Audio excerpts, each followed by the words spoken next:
രാത്രി 8 മണി മുതൽ കല്ലു PSC ടെസ്റ്റിന് വേണ്ടി വായിച്ചു പഠിക്കും. കാലത്തെ മുതൽ ഉച്ചവരെ അവൾക്ക് ക്ഷീണമായതുകൊണ്ട് എല്ലാ ദിവസവും രാത്രിയിലാണ് കല്ലു പഠിക്കുന്നത്. കഥക്കെല്ലാം മടിച്ചു കഴിഞ്ഞ് ഉച്ചത്തിൽ വായിച്ചാണ് അവൾ പഠിക്കുന്നത്. കണ്ണൻ അതൊക്കെ കേട്ട് അങ്ങനെ കിടക്കും. കുറച്ചു കഴിഞ്ഞ് കല്ല് നോക്കുമ്പോൾ അവൻ ഉറങ്ങുന്നത് കാണാം. അതാണ് ഇപ്പോൾ പതിവ്. എങ്ങനെയെങ്കിലും ലിസ്റ്റിൽ കയറണം, ആ ഒരൊറ്റ ലക്ഷ്യമുള്ളൂ കല്ലുവിന്. കാരണം ഏട്ടനെ കൊണ്ട് തന്നെ പറ്റില്ല കടങ്ങളെല്ലാം വീട്ടാൻ. ഒരു ജോലി കിട്ടിക്കഴിഞ്ഞ് കണ്ണന് സ്വന്തമായിട്ടൊരു വണ്ടി എടുത്തു കൊടുക്കണം എന്നാണ് അവളുടെ പ്ലാൻ. കൂലിക്ക് ഓടിക്കുന്നത് കൊണ്ട് അവനും അങ്ങനെയൊന്നും ക്യാഷ് കിട്ടാനുമില്ല. പണിയുള്ളപ്പോൾ കുഴപ്പമില്ല. പക്ഷെ ഓട്ടമില്ലാത്ത സമയം നന്നായി അവൻ ബുദ്ധിമുട്ട് അനുഭവിക്കുന്നുണ്ടെന്ന് കല്ലുവിനറിയാം. ഇതിപ്പോൾ ശ്രീകുട്ടിയുടെ കല്യാണം കൂടെ കഴിയുമ്പോൾ അവനാകെ വലയും. ഒപ്പം തന്നെ ആശുപത്രി കാര്യങ്ങൾ. അതുകൊണ്ട് ജോലി കിട്ടിയേ തീരൂ എന്ന വാശിയിലാണ് അവൾ. ഉറക്കം വെടിഞ്ഞിരുന്ന് പഠിക്കുകയാണ്. അതുകൊണ്ട് അവൾ കല്ലു കണ്ണൻ വിളിച്ചപ്പോൾ അവൾ തിരിഞ്ഞവനെ നോക്കി. എന്തേട്ടാ? സമയം 11 കഴിഞ്ഞു. നീനെ കിടക്കാൻ നോക്ക്. ദേ ഈ ഭാഗം കൂടി ഇന്ന് കംപ്ലീറ്റ് ആക്കട്ടെ എൻ്റെ പെണ്ണെ. ബാക്കി നാളെ വായിക്കാം. നീ ഇങ്ങനെ ഉറങ്ങാതിരുന്ന് പഠിച്ചാൽ പിന്നെ പ്രഷർ വല്ലതും കൂടും കേട്ടോ. കുഴപ്പമില്ലേട്ടാ, ഞാനെന്നും 2 മണി മുതൽ 1:30 വരെ കിടന്നുറങ്ങുന്നതാണ്. പിന്നെ അവനും എഴുന്നേറ്റിരുന്നു. ബുക്കിംഗ് എടുത്താ ഞാൻ ചോദ്യം ചോദിച്ചു നോക്കട്ടെ? അയ്യോ വേണ്ട, ഞാൻ പഠിച്ചു കഴിഞ്ഞില്ല. പിന്നെ എന്ത് ചെയ്യുമായിരുന്നു? ഷോ ഈ കണ്ണേട്ടൻ. ഏട്ടൻ കിടന്ന് ഉറങ്ങിക്കോ. എന്തിനാ എഴുന്നേറ്റിരിക്കുന്നത്? നീ വന്ന് കിടക്ക്, എന്നിട്ട് ഉറങ്ങാം. ഒടുവിൽ കല്ലുവും അവൻ്റെ ഒപ്പം വന്ന് കിടന്നു. അവൻ്റെ നെഞ്ചോട് ചേർന്ന് എന്നെ ഗുരുവായൂരപ്പാ, കണ്ണേട്ടനെ കാത്തോണേ, ഒരാപത്തും വരുത്തരുതേ ഭഗവാനെ. അവൾ പിറുപിറുത്തു. എടീ, നമ്മുടെ കുഞ്ഞിന് വേണ്ടി കൂടി പ്രാർത്ഥിക്കൂ. അയ്യോ സത്യം, നമ്മുടെ കുഞ്ഞി. പിന്നെ അച്ഛമ്മ, ഇവിടുത്തെ അച്ഛൻ, അമ്മ, ശ്രീകുട്ടി, രാജി ചേച്ചി. അപ്പോഴേക്കും അവനവളുടെ വായു പൊതി. അതെ, ഒന്നും മിണ്ടാതെ കിടക്ക്. പഞ്ചായത്തിലെ കണക്കെടുപ്പ് കഴിഞ്ഞ് ഇനി എപ്പോൾ ഉറങ്ങാനാ? അവനത് പറഞ്ഞപ്പോൾ കല്ല് ചിരിച്ചുപോയി. അവളെ ചിരി കണ്ടപ്പോൾ അവനുമാണെങ്കിൽ ഒരു ഉമ്മ കൊടുക്കാൻ തോന്നി. അവൻ മുഖം താഴ്ത്തി കല്ലുവിൻ്റെ കവളിൽ ഒരു മുത്തം കൊടുത്തു. അവൾ കണ്ണനെ നോക്കി. കിടന്നുറങ്ങണേ കാന്താരി, അവനൊരു കണ്ണിറുക്കി കാണിച്ചു. അടുത്ത ദിവസം ശ്രീകുട്ടിക്ക് കല്യാണ ഡ്രസ്സ് എടുക്കുകയാണ്. ചെറുക്കൻ്റെ വീട്ടിൽ നിന്നും വിളിച്ചു പറഞ്ഞ പ്രകാരം ശ്രീകുട്ടിയും രാജിയും കൂടി ടൗണിലേക്ക് പുറപ്പെട്ടു. 10 മണിയാകുമ്പോൾ അവർ എത്തും. അതനുസരിച്ചാണ് അവർ വീട്ടിൽ നിന്നും ഇറങ്ങിയത്. സുനീഷിൻ്റെ അമ്മയും ചേച്ചിയും ഒക്കെ ഉണ്ടായിരുന്നു. എല്ലാവരും കൂടെ കോട്ടയം ചീമാട്ടിയിലാണ് പോയത്. ക്യാരറ്റ് റെഡ് കളറുള്ള കല്യാണ സാരിയായിരുന്നു ശ്രീകുട്ടിക്കായി എടുത്തത്. പിന്നീട് അവൾക്ക് ആവശ്യമുള്ള ബാക്കി ഡ്രസ്സുകൾ, 2ാം സാരി, സെറ്റുമുണ്ട് ഒക്കെ എടുത്തു. ഏകദേശം 3 മണിയായപ്പോൾ ശ്രീകുട്ടിയും രാജിയും കൂടി അവരോട് യാത്ര പറഞ്ഞ് തിരികെ വീട്ടിലേക്ക് പോയി. രാജിക്ക് ഒരു സാരിയും അവളുടെ കുഞ്ഞിന് ഒരു ജോഡി ഡ്രസ്സും കൂടി അവർ എടുത്തു കൊടുത്താണ് അവരെ അയച്ചത്. അന്ന് വൈകുന്നേരം സുമേഷ് എത്തിയിരുന്നു രാജിയെ കൂട്ടിക്കൊണ്ടുപോകാൻ. ഒരു ദിവസം കൂടി നിൽക്കണമെന്ന് അവൾക്ക് ആഗ്രഹമുണ്ടായിരുന്നു. പക്ഷെ കല്യാണം ഇങ്ങോട്ടെത്താറായതുകൊണ്ട് അതിനു മുന്നേ വീണ്ടും വരണമെന്നും പറഞ്ഞ് സുമേഷ് അവളെ കൂട്ടിക്കൊണ്ടുപോയി. കല്ലുവാണെങ്കിൽ എല്ലാ ദിവസവും പതിവ് പോലെ PSC ടെസ്റ്റ് എടുത്തു വെച്ച് രാത്രിയിൽ വായിച്ചു പഠിക്കും. കണ്ണനും അവൾക്ക് കൂട്ടിരിക്കും. അവളോട് ഇടയ്ക്കൊക്കെ ചോദ്യങ്ങളൊക്കെ ചോദിക്കും. കാലത്തെ മുതൽ അവൾക്ക് വൊമിറ്റിങ്ങും ക്ഷീണവും ഒക്കെ ഉണ്ടെങ്കിലും ഉച്ച കഴിഞ്ഞു വലിയ പ്രശ്നമില്ല. ഹോസ്പിറ്റലിൽ പോകേണ്ട ദിവസമൊക്കെയായി വരുന്നതേയുള്ളൂ. അത്യാവശ്യം ഭക്ഷണമൊക്കെ കഴിച്ച് വലിയ കുഴപ്പങ്ങളൊന്നും ഇല്ലാതെ കല്ല് ഗർഭകാലം തള്ളി നീക്കുകയാണ്. കണ്ണനാണെങ്കിൽ അവളെ അത്രയും കരുതലോടെയാണ് നോക്കുന്നത്. അവൻ്റെ ഊണിലും ഉറക്കത്തിലും അവൾ മാത്രമേയുള്ളൂ. അവളുടെ മുഖമൊന്ന് വാടിയാൽ അവൻ്റെ നെഞ്ചി വിങ്ങും. ഇടയ്ക്കൊക്കെ കല്ലുവിന് ഭയങ്കര ടെൻഷനാണ്. പ്രത്യേകിച്ച് കാരണമൊന്നുമില്ല. ഓരോന്നോർത്തിരുന്നു അവൾക്ക് സങ്കടം വരും. ഒക്കെ ഈ സമയത്തെ ഓരോരോ മൂഡ് ചേഞ്ചിങ് ആണെന്നും പറഞ്ഞ് അവനവളെ ആശ്വസിപ്പിക്കും. ഷോഫയും അവൾക്കൊരു പെറ്റമ്മയുടെ സ്നേഹമാണ് പകർന്നു കൊടുക്കുന്നത്. ഒന്നിനും ഒരു കുറവ് വരുത്താതെ അവരുടെ വേദനകളൊക്കെ മറന്നുകൊണ്ട് അവളെ കാര്യമായിട്ട് തന്നെ പരിചരിച്ച് പോകുന്നുണ്ടവർ. ദിവസം അടുക്കുംതോറും ശ്രീകുട്ടിക്കാകെ പരവേശമാണ്. കണ്ണനും അച്ഛനും അമ്മയുമൊക്കെ കല്യാണം വിളിയുമായി തിരക്കിലാണ്. ഇനി 2 ആഴ്ച കൂടിയുള്ളൂ. അതുകൊണ്ട് കാര്യങ്ങളൊക്കെ തകൃതിയായി നടക്കുന്നു. കല്ലുവാണെങ്കിൽ അന്ന് വളരെ സന്തോഷത്തിലാണ്. കാരണം അമ്മ പറഞ്ഞു അവളോട് അച്ഛമ്മയെ കുറച്ച് ദിവസം കൊണ്ടുവന്ന് നിർത്താമെന്ന്. എല്ലാവരും പുറത്തേക്കൊക്കെ പോകുമ്പോൾ വീട്ടിൽ ആരുമില്ലാതെ കല്ലു ഒറ്റയ്ക്ക്. എന്തെങ്കിലും ക്ഷീണം തോന്നിയാൽ അവൾക്ക് തനിയെ ബുദ്ധിമുട്ടാകും. അതുകൊണ്ടാണ് ശോഭ ആ നിർദ്ദേശം വെച്ചത്. കല്ലു ഫോൺ വിളിച്ച് അച്ഛമ്മയുടെ ഈ കാര്യം അവതരിപ്പിച്ചു. അവർ വരാമെന്ന് സമ്മതിക്കുകയും ചെയ്തു. അച്ഛമ്മയെ കൊണ്ടുവരാൻ പോയിരിക്കുകയാണ് കണ്ണൻ. അതുകൊണ്ട് അവൾ നേരത്തെ തന്നെ കുളിയൊക്കെ കഴിഞ്ഞ് ഉമ്മർത്തങ്ങനെ ഇരിക്കുകയാണ്. 1 മണിയായപ്പോൾ അച്ഛമ്മയും കണ്ണനും കൂടെ എത്തി. കല്ല് ചെന്നവരെ കെട്ടിപ്പിടിച്ച് ഉമ്മ കൊടുത്തു. അവർ തിരിച്ചും. ഇത്തിരി തടിയൊക്കെ വെച്ച് കേട്ടോ മോളെ, അവർ അവളെ ചേർത്ത് നിർത്തിക്കൊണ്ട് പറഞ്ഞു. അമ്മയാണ് എല്ലാം ഉണ്ടാക്കി തരുന്നത് അച്ഛമ്മേ. ശരീരം ക്ഷീണിക്കുമെന്നും പറഞ്ഞ് വഴക്ക് പറഞ്ഞ് കഴിപ്പിക്കും. ശോഭയ്ക്ക് മകളോട് അത്രയ്ക്കും സ്നേഹമുള്ളത് കൊണ്ടല്ലേ. എല്ലാം നന്നായിരിക്കട്ടെ മക്കളെ. അവരുടെ തുണികൾ നിറച്ച് ബാഗ് എടുത്തുകൊണ്ട് പോയി കണ്ണൻ ശ്രീകുട്ടിയുടെ മുറിയിൽ വെച്ചു. അച്ഛമ്മ ഇനി മുതൽ ആ മുറിയിൽ താമസിക്കാനാണ്. അവരോട് കുശലം ചോദിച്ച ശേഷം സോഫ ഊണെടുത്ത് മേശമേൽ നിർത്തി. സാമ്പാറും തോരനും മെഴുക്ക് വരട്ടിയും മീൻ പൊരിച്ചതും ചിക്കൻ കറിയും പപ്പടവും ഒക്കെയായിരുന്നു വിഭവങ്ങൾ. ഇതെന്തിനാ മോളെ ഇത്രയും കറികൾ? നിറഞ്ഞിരിക്കുന്ന കറികൾ കണ്ടുകൊണ്ട് അച്ഛമ്മ സോഫയോട് ചോദിച്ചു. അമ്മ കഴിക്ക്, ഇത്രയും ദൂരം യാത്ര ചെയ്ത് വന്നതിന് ക്ഷീണം കാണും. സോഫ അവരെ കസേരയിൽ പിടിച്ചിരുത്തി. എന്നിട്ടെല്ലാം വിളമ്പിക്കൊടുത്തു. ഒപ്പം കണ്ണനും അച്ഛനും ഇരുന്നു. കല്ല് പക്ഷേ അമ്മയുടെ കൂടെ ഇരുന്നോളാമെന്നും പറഞ്ഞ് ഒഴിഞ്ഞു മാറി. അതൊക്കെ കണ്ടപ്പോൾ അച്ഛമ്മയ്ക്ക് മനസ്സ് നിറഞ്ഞു. ഒരുപാട് നാളുകൾക്ക് ശേഷം കല്ലു അച്ഛമ്മയുടെ മടിയിൽ തല ചേർത്ത് കിടക്കുകയാണ്. അച്ഛമ്മ വന്നപ്പോൾ അവൾക്ക് ഇഷ്ടമുള്ള ഉണ്ണിയപ്പവും പരിപ്പുവടയും ഒക്കെ മേടിച്ചിരുന്നു. ഒരു ഉണ്ണിയപ്പവും കഴിച്ചുകൊണ്ട് അവരോട് ഓരോരോ വിശേഷം ചോദിച്ചറിയിക്കുകയാണ് അവൾ. അച്ഛമ്മയ്ക്കും ഒരുപാട് സന്തോഷമായിരുന്നു അപ്പോൾ. കാരണം കല്ലു ആ വീട്ടിൽ സന്തോഷവതിയാണെന്ന് അവർക്കറിയാം. അതുപോലെ സ്നേഹത്തോടെയാണ് ഓരോ ആളുകളും അവളോട് പെരുമാറുന്നത്. ഷോഫയ്ക്ക് പുറത്ത് പോയിരിക്കുകയായിരുന്നു. ഷോഫയുടെ വീട്ടിൽ എല്ലാവരെയും കല്യാണം വിളിക്കാൻ കല്ലുവിനെന്ന് അച്ഛമ്മ കൂട്ടുള്ളത് കൊണ്ട് പിന്നെ സമാധാനത്തോടെ അവർ എല്ലാവരും കൂടി പോയത്. അച്ഛമ്മയാണെങ്കിൽ കല്ലുവിനും ശ്രീകുട്ടിക്കും കൂടി എണ്ണ മേടിച്ച മരുന്നുകളൊക്കെ ഇട്ട് എണ്ണ കാശി കൊണ്ടുവന്നിരുന്നു. അതിൽ നിന്നും കുറച്ചെടുത്ത് അവളുടെ മുടിയിൽ നന്നായി തേച്ച് കൊടുത്തു. അച്ഛമ്മയുടെ കൈവിരലുകൾ അവളുടെ മുടിയിൽ തലോടിയപ്പോൾ അവൾക്ക് വല്ലാത്തൊരു സുഖമായിരുന്നു. തൊടിയിൽ നിന്നും കുറച്ച് ചെമ്പരത്തിയില പൊട്ടിച്ച് താളി പതിപ്പിച്ചു. അതൊക്കെ ഇട്ട് നന്നായി തലമുടിയിലെ എണ്ണമെഴുക്കൊക്കെ കഴുകിക്കളഞ്ഞാണ് അവൾ കുളിച്ചിറങ്ങിയത്. വല്ലാത്തൊരു ഉന്മേഷം തോന്നി അവൾക്കപ്പോൾ. അച്ഛമ്മ വന്നതിന് ശേഷം എല്ലാവർക്കും സന്തോഷമായിരുന്നു. പറ്റുന്ന ജോലികളൊക്കെ ചെയ്ത് അവർ ഷോഫയെ സഹായിക്കും. കറിക്ക് നുറുക്കാനും നാളികേരം ചീരക്കാനും ഒക്കെ അച്ഛമ്മ ഷോഫയുടെ ഒപ്പം കൂടും. ഉള്ളിയും സവാളയും ഒക്കെ തോലി കളഞ്ഞ് എടുത്തു വെക്കും. ഒന്നും ചെയ്യണമെന്ന് പറഞ്ഞാലും അവർ സമ്മതിക്കില്ല. വെറുതെ ഇരിക്കാൻ ഇഷ്ടമില്ലെന്ന് പറയും. സന്ധ്യയാകുമ്പോൾ തന്നെ വിളക്ക് കൊളുത്താനും നാമം ജപിക്കാനുമൊക്കെ അച്ഛമ്മ മുന്നിലുണ്ട്. കല്ലുവിനും ഈ അച്ഛമ്മയുടെ നല്ല ഗുണങ്ങളാണല്ലോ കിട്ടിയെന്ന് ഷോഫയും രാജനും കൂടി പറഞ്ഞു. ഇടയ്ക്ക് ഒരു ദിവസം കല്ലുവും രാജിയും അമ്മയും ഒക്കെ കൂടെ കോട്ടയത്ത് പോയി അവർക്കൊക്കെയുള്ള സാരികൾ മേടിച്ചു. റാണി പിങ്ക് നിറമുള്ള ഒരു സാരിയാണ് കല്ലു എടുത്തത്. അതിന് ബോട്ടിൽ ഗ്രീൻ നിറമുള്ള ബ്ലൗസും രാജി പച്ചയും മെറൂണും ഇടകലർന്ന സാരി എടുത്തപ്പോൾ മാമ്പഴ മഞ്ഞ കളറുള്ള ഒരു സോഫ്റ്റ് സിൽക്ക് സാരിയാണ് ഷോഫയ്ക്ക് എടുത്തത്. അച്ഛമ്മയ്ക്കൊരു സെറ്റും കൊണ്ടും പിന്നെ രാജിയുടെ അമ്മായിമ്മയ്ക്ക് ഒരു സാരിയും കൂടി മേടിച്ചാണ് അവർ തിരികെ പോകുന്നത്. എത്രയൊക്കെ തിരക്കുണ്ടെങ്കിൽ പോലും കല്ലു പഠിക്കുന്ന കാര്യത്തിൽ ഒരു വിട്ടുവീഴ്ചയ്ക്കും തയ്യാറല്ലായിരുന്നു. ഇന്നും അവൾ വായിച്ചു പഠിക്കും. കാരണം ഒരു ജോലി ചെയ്യുന്നത് അവളൊരു അഭിനിവേശമായിരുന്നു. ഓരോ ദിനം കൊഴിഞ്ഞു പോയിക്കൊണ്ടേയിരുന്നു. ഇനി 2 ദിവസം കൂടിയുള്ളൂ കല്യാണത്തിന്.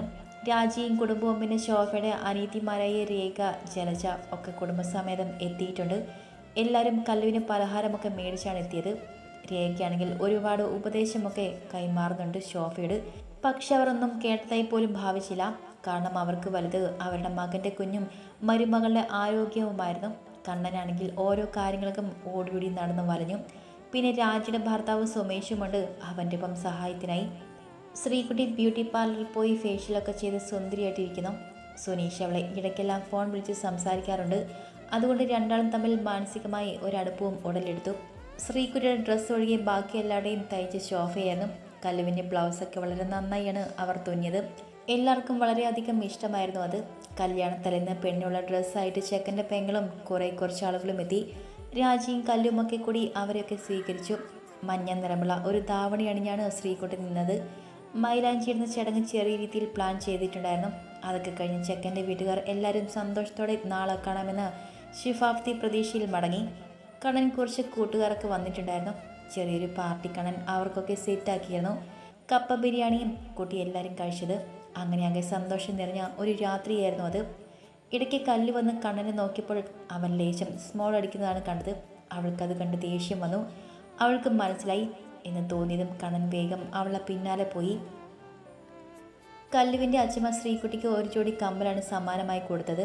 കല്ലുവിൻ്റെ കല്യാണത്തിന് എല്ലാവരും സംഭാവന കൊടുത്ത കാശിൽ നിന്നും സൂക്ഷിച്ചു വെച്ചതായിരുന്നു അവർ.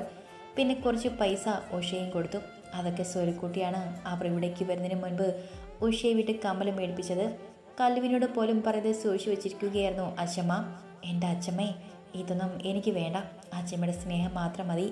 അവരോട് അത് മേടിക്കാതെ ശ്രീകുട്ടി പറഞ്ഞു. സ്നേഹമൊക്കെ എപ്പോഴും ഉണ്ട് കുഞ്ഞെ, ഇതെൻ്റെ ഒരു ചെറിയ സമ്മാനമാണ്. മോൾ ഇത് വാങ്ങിയില്ലെങ്കിൽ എനിക്ക് സങ്കടമാകും. അവർ ഒരുപാട് നിർബന്ധിച്ചു കഴിഞ്ഞപ്പോഴാണ് ശ്രീകുട്ടി അത് മേടിച്ചത്. അച്ഛമ്മേ, ഇതിനൊക്കെ പൈസ എവിടുന്ന് കിട്ടി? കല്ലുവാണെങ്കിൽ അച്ഛമ്മയെ ഒറ്റയ്ക്ക് കിട്ടിയ തക്ക നോക്കി ചോദിച്ചു.